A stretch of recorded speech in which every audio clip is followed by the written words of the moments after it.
As rock music evolved from the 60s to the 70s, one type of artist evolved as well. Singer-songwriters started getting more prominence as the decade unfolded. No longer just the tried and true system of a songwriter at a record label cranking out songs that became assigned to artists.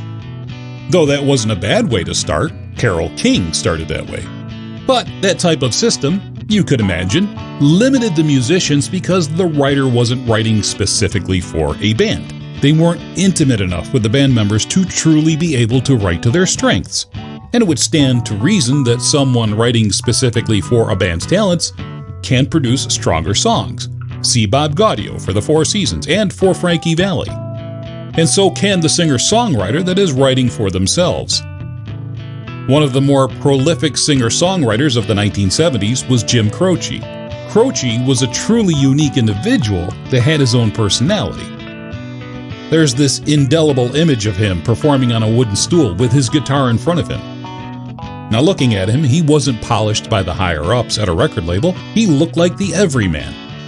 But when he sang, Croce had a kind of soft power. He never sang loud, never sang long. And of course, most of the songs he sang were written by him, so he wrote to his strengths.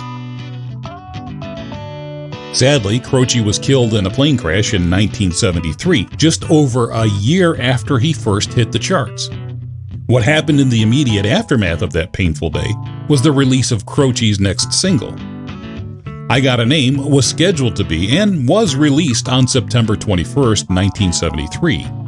Croce and all on board the plane died in the Louisiana crash the day before on the 20th. I Got a Name became a posthumous release, which may have served to bolster its popularity.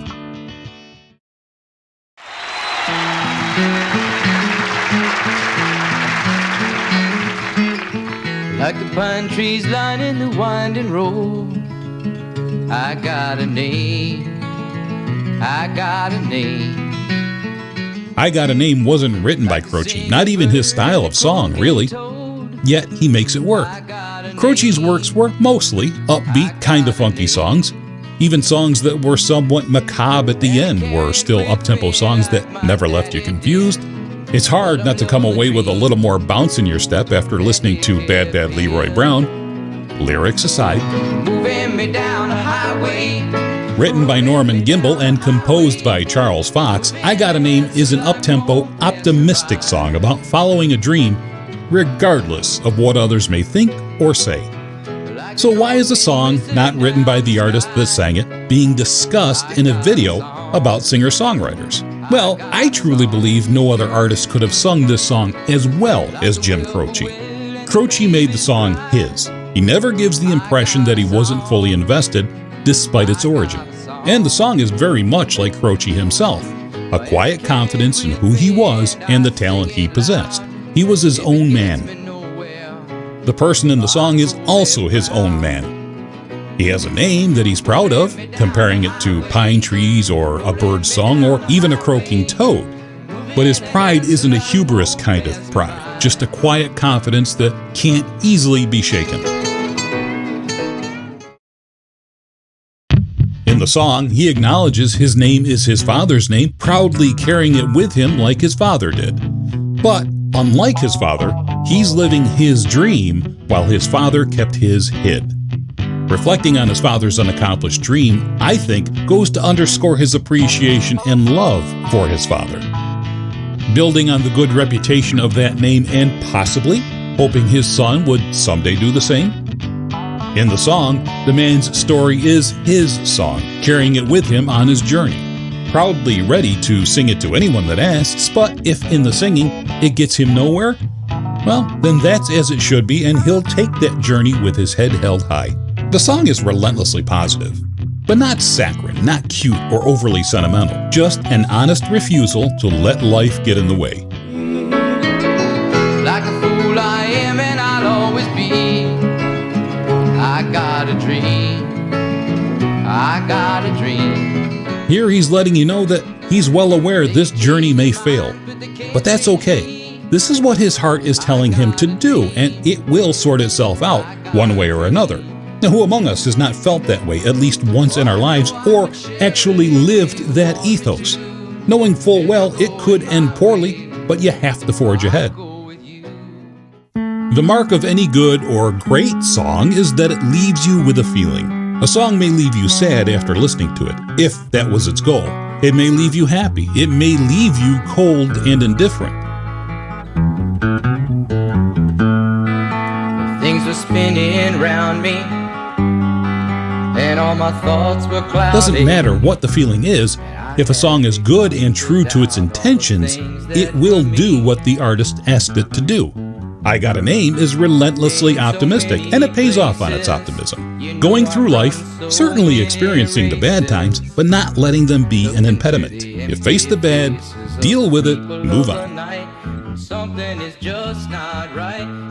But did I get myself straight? I guess I'll just have to wait in my rubber suit, rub on these cars. Croce had an ability to immediately make you feel like you've known him all your life. And in the end, that may have been his greatest talent. Being able to relate to a largely unseen audience on such a personal level. Listening to Croce sing was like a neighbor telling you about their day. You're invested in the conversation because you know the person well. Just listen to Workin' at the Car Wash Blues and tell me you haven't felt that same kind of frustration in your life. Knowing you're capable of so much more than your current station, but you keep plugging away anyways. In the song, Croce laments just about everything, but the song feels optimistic anyway. That's your neighbor's day, and you're all there for it because you like and respect them. You have empathy for their situation. Knowing full well that tomorrow the same conversation could take place in the very same spot, but the roles could be reversed. In this and so many other ways, I Got a Name is very relatable. Like the whippoorwill and the babies cry, I've got a song. And when you think about it, I Got a Name's message has kind of come full circle when you talk about Jim Croce's son. Adrian James, A.J. Croce, had several setbacks in his life. He lost his sight temporarily when he was 4, 2 years after his father's death. As a family man, his wife Marlo died suddenly of a heart virus, leaving him as a single dad to care for his daughter and son. All the while pursuing his own musical career, but keeping his dad's music at arm's length, becoming his own man. Eventually, he came to a point where he was comfortable and confident enough to embrace his father's music and play it at his concerts. So, as in the song, A.J. Croce is carrying his father's name with him, like his father did. His energy is his song, playing it proudly to anyone that will listen. And while his father, Jim, didn't keep his dream hid, A.J. Croce is living his dream, but now also extending his father's dream 50 years on. On January 10th of this year, Jim Croce would have been 80 years old. It's tempting to imagine what more he would have given us had he lived to reach that birthday. It's been reported that just before his death, he had told his wife Ingrid he was tiring of the touring and performing grind and maybe it was time to hang it up, turning to writing short stories and movie scripts, for sure becoming less visible in the public eye. Had he been able to make that switch, I'm not sure it would have stuck. Croce's songwriting talents were too good to be suppressed like that. I'm guessing, slowly but surely, he would have been coaxed back into music, maybe one song at a time. Moving ahead so life won't pass me by.